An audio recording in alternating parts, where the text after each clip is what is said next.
So loops in Go language. In Go language, we have only one loop, that is for loop. To do a different variants of a loop like do while loop or a while loop, we can do a syntactical sugar within the for loop and we can achieve those particular behaviors. So those particular loops are not included intentionally in the Go language. So let's see how to create a for loop in Golang. Okay.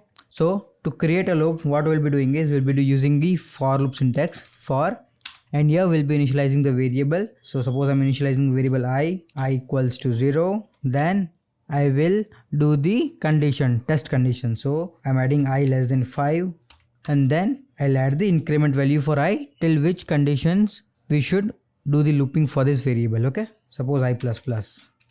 Okay, and here I'll be adding print statement over here. Let me just print the value of I.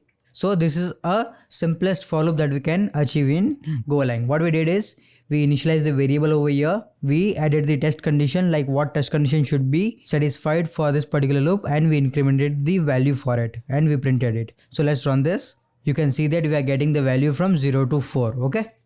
So this is the simplest form of for loop. Now if you want to add multiple variables for the check, right? If you want to do this for loop on the multiple variables, then we can achieve in Golang. So suppose if you want to add one more value, suppose I'm adding the value j and I'll add the variable, okay, ij, and suppose I want to increment j as well. Okay, so what I'll do, I cannot do I plus plus comma j plus plus, right? Because that is a expression. Okay, so what I have to do is I have to do I comma j equals to I plus 1 comma j plus 1. Here also we have to add one more 0. So what we did is we initialized the two variable over here, I and j with 0 0. You can add any values, and here we added the incrementation part. Here both the values are incremented by 1 and we have a test condition over here. So based on these values my loop will be executed. Okay, so let's run this again. And you can see that my a and j both values are getting incremented and we are getting the result. We can use this j in our test conditions as well. Okay, so this is how you will be able to achieve for loop with multiple variables also. Now whatever variables we have declared over here, okay, I, j, all those variables will be within this particular for loop. Okay, so if I do over here fmt.println I comma j, okay, you will be getting the error over here. Okay, undeclared name, because I and j are within this particular loop only. Now if you want those variables to be available within the main method outside this for loop, then you can do that as well. So suppose if I am adding this information, control X over here, I'll paste this information over here. So what this will happen is this particular thing will be available outside this for loop. Okay, and with this semicolon, keeping this blank, we can use this for loop. Okay, so this variables will be available outside the for loop. So let's run this again and check. You can see that we are getting the data. So till this part we are getting the data from the for loop, and the last 5 we are getting from this particular print statement. Now if you want to remove these conditions as well, okay, if you want to remove this particular part as well, the incrementation part, then you can remove this incrementation part from here, and if you want you can add inside this also. This way also you can create the for loop. So what I did is earlier we created the for loop with all the 3 conditions: initialization, test, and then we added the incrementation part. Then we removed the initialization part and we moved the outside the for loop. Now what we did, we removed the incrementation part as well and we added in the for loop as well. So with this particular test condition also we can create the for loop. So let me just clear it out and run it again. And you can see that we are getting the same result over here. So this way also you can create the for loops. Now if you want to take the control of the for loop within your hand, okay, suppose if you want to execute this for loop up to some condition and then you want to cancel that loop, you want to break that loop, then you can do that. And if you want to skip that loop, that also you can do that. So let's go ahead and see those statements. So we have 2 statements available in Golang, that is break statement and continue statement. So let's see how we can do that. So suppose we have a condition over here that I is less than 10.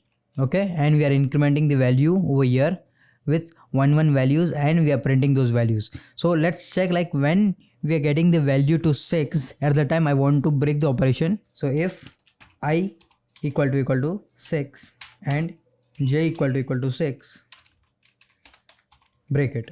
Okay, so what it will do is till this condition it will run the loop and after that it will break the loop. So let's run it. So you can see that till the value was 6, it executed the statement, okay, and when the value was 6 at the time, it broke the statement, okay. So after that it didn't run the loop till the value 10, okay. So this way if you want to break the statement, then you can break the statement also.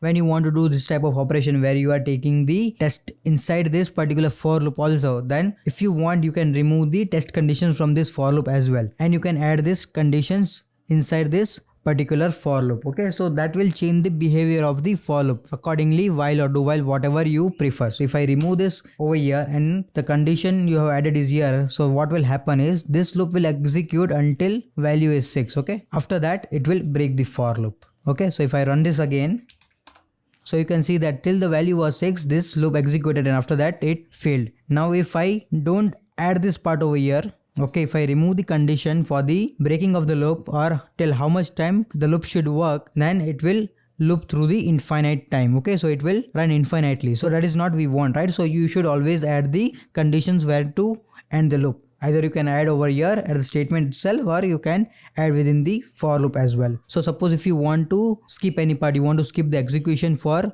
couple of loops or one loop, then you can use the continue statement. So what I am doing over here is I am doing the continue statement for this particular part. If I equal to 6 and j equal to 6, at that part this will be continued, so this will be skipped and it will start again. So let me just add the condition again over here.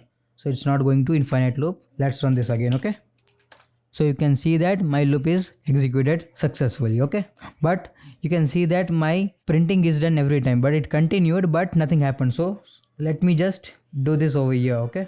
Let me add this condition before we print the values. So now what will happen is when this will meet the condition I equal to 6 and j equal to 6, it will continue the loop, okay. That means all the execution will be skipped and it will go to the next loop. So let me run this again and you will see the difference over here, okay. You can see that till 5 it executed and after that it skipped the loop. So this way also you can do the operations in for loop. Now the next thing is nested loops. So let's see how to create a nested loop. So let me just remove everything over here.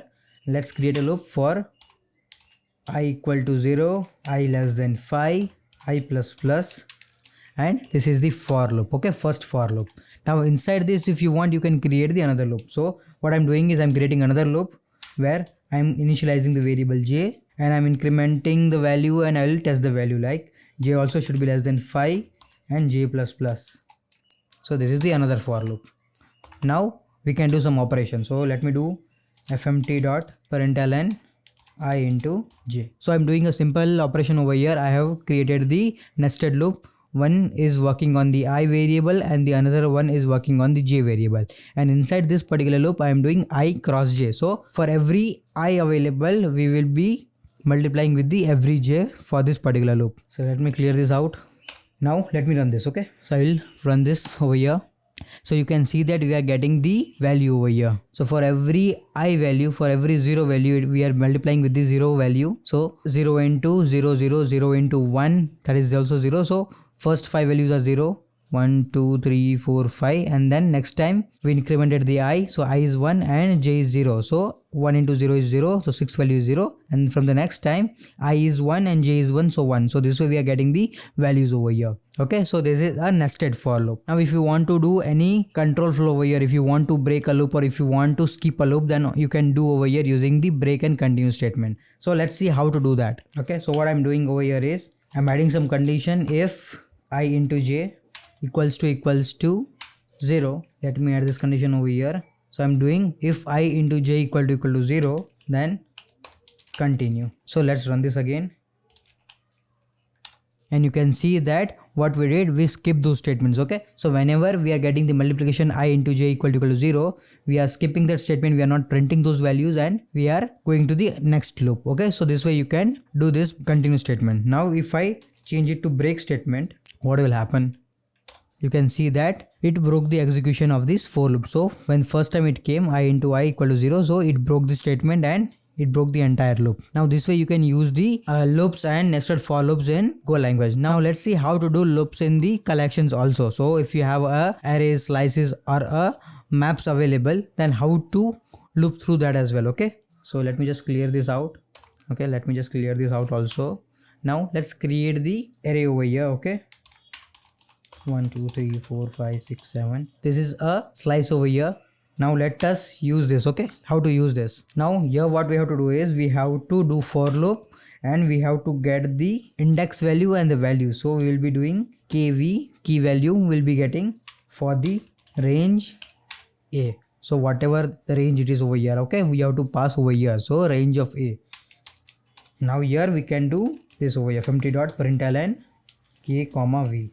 So what we do, we loop through the collection. So we have a slice available and for that slice we loop the values. Okay, so let's print this over here now. So you can see that the first value we are getting is the index of it and the next value we are getting, that is a value itself. Now if you see that if I remove this k over here, then it's throwing me error that I should use this k over here. But you don't want to use that k, right? Because you only want to loop through the list of values available. So as we saw earlier, we can always use the right value, that is underscore.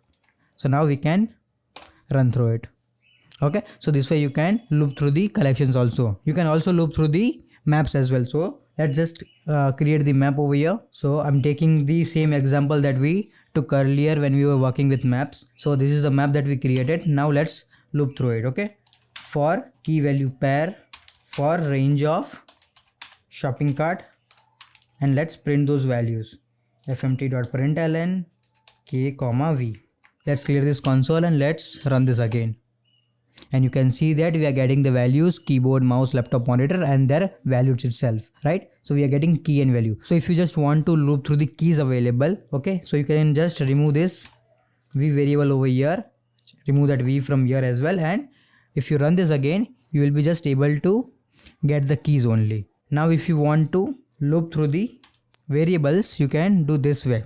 No, you cannot do this way because this will again get you the keys only. So if you want to do that, either you have to do k comma v, but if you don't want to use the k, similarly we can use the right value, that is underscore. So this way you can loop through the values. Okay, you will get the values this way. So this way you can use for loop to loop through your collection, either map, either arrays, slices or anything. So this is all about the loops in Go language. What we saw is we saw the initialization of the for loop, where we have given the initialization part, the test part and the increment part within the for loop. We also saw how to remove the initialization part and use the for loop. We also saw how to remove the increment part and use the for loop. We also saw how to remove the test part from the for loop and add that test part in the for loop and change the behavior and the flow of the for loop. We also saw how to use continue and break statements. We have also gone through the for loop where we loop through the collections available. So this is all about for loop in Golang.